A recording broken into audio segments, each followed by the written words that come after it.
फकरुल्लाह, फक्र है जनाब। तुम पेरिस वाले खेमे में जाओ, तुम्हें पेरिस में पढ़ना है। जी जनाब।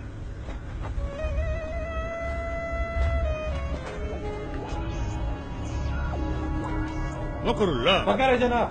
तुम अमेरिका वाले खेमे में जाओ, तुमको अमेरिका में पढ़ना है। जनाब। फखरुल्लाह, फखर है जनाब। वो तो हमको भी है, तुम पर। तुम हमारे साथ आओ, तुमको हिंदुस्तान में पढ़ना है। मुझे हिंदुस्तान में शहीद नहीं होना जनाब।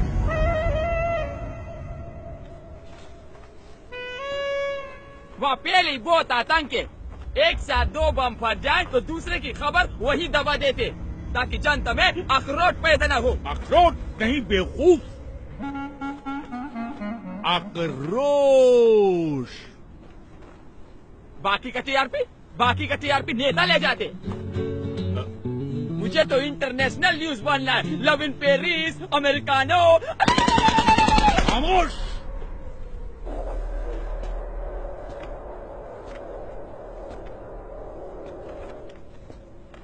बदअक्ल, बदशक्ल, बेवकूफ, नामाकूल, गुस्ताख। इसके लिए तुझे अंग्रेजी सीखनी चाहिए थी, काफिर की औलाद। अब तुम 2 ही जगह पढ़ सकता है, या पाकिस्तान या हिंदुस्तान। हिंदुस्तान जनाब। अल्लाह, सुभान अल्लाह, बरकतुल्लाह, इंकामुल हक, अल्लाह, ओस्मा बिन लादेन, अल्लाह। आओ मेरे साथ।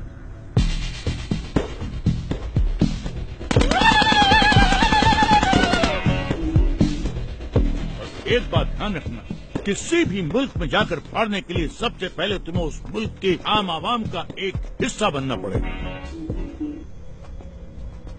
जिससे किसी को भी तुम पर शक न हो। इसलिए सबसे पहले मैं तुम्हें एक सच्चे हिंदुस्तानी जैसा बनाऊंगा, और सच्चे हिंदुस्तानी जैसा बनने के लिए तुम्हें हिंदुस्तान की तवारीख यानी कि हिस्ट्री और वहां की रवायत जाननी होगी, और वो तुम्हें मैं न नहीं बताऊंगा, ये बताएगा।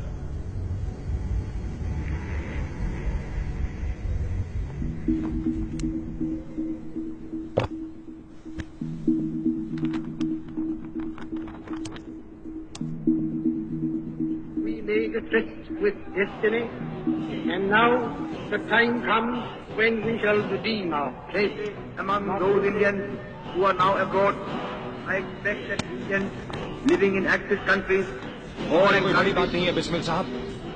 बड़ी बात तो ये है कि जिस्म से टपका हुआ एक बूंद खून आने वाली नस्ल के सारे खून में उबाला ला सकता है या नहीं।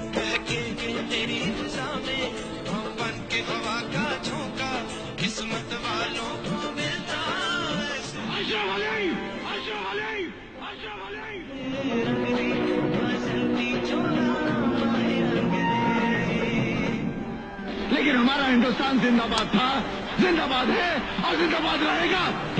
हिंदुस्तान जिंदाबाद। देखा जाए बर्बादियों का समा, ईश्वर क्या ये पुकार सुन ले, ईश्वर क्या ये दाता।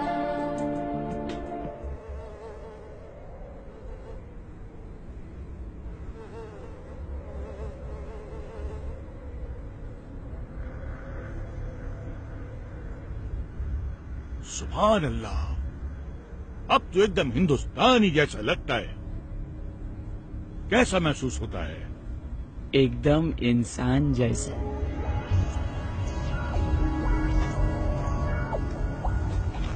अब तू पढ़ने के लिए एकदम तैयार है।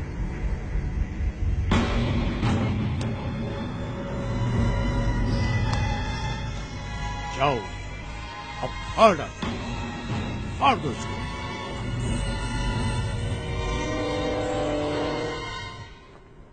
अगस्त 1947 सैकड़ों स्वतंत्रता सेनानी, जिसमें मुसलमान, हिंदू, सिख, ईसाई चारों कौम की शहादत के बाद भारत को आजादी मिली।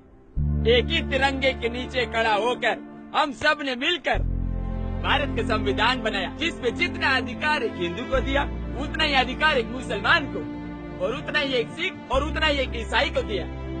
एक ऐसा देश जो हर मजहब को जानता हो, पहचानता हो, अपना मानता हो। ऐसा देश जहाँ पर हिंदू के मंदिर की घंटियों के साथ अजान मिलकर पूरे हिंदुस्तान को एकता का पाठ पढ़ाती हो। ऐसे देश पे कोई कैसे बम फाड़ सकता है? एक ऐसा देश जहाँ पर हिंदू और मुसलमान दोनों फांसी के तख्ते पर चढ़ गए हो, छूट गए हो। ऐसे देश पे बम कोई कैसे फाड़ सकता है? खामोश, नामाकुल, बदबक, गड़रिये की औलाद, काफिर, वापस तो हमारा बाप हम खुद फाड़ देगा, हम खुद फोड़ेगा इसको। अरे हाँ, छोड़ दे इसको।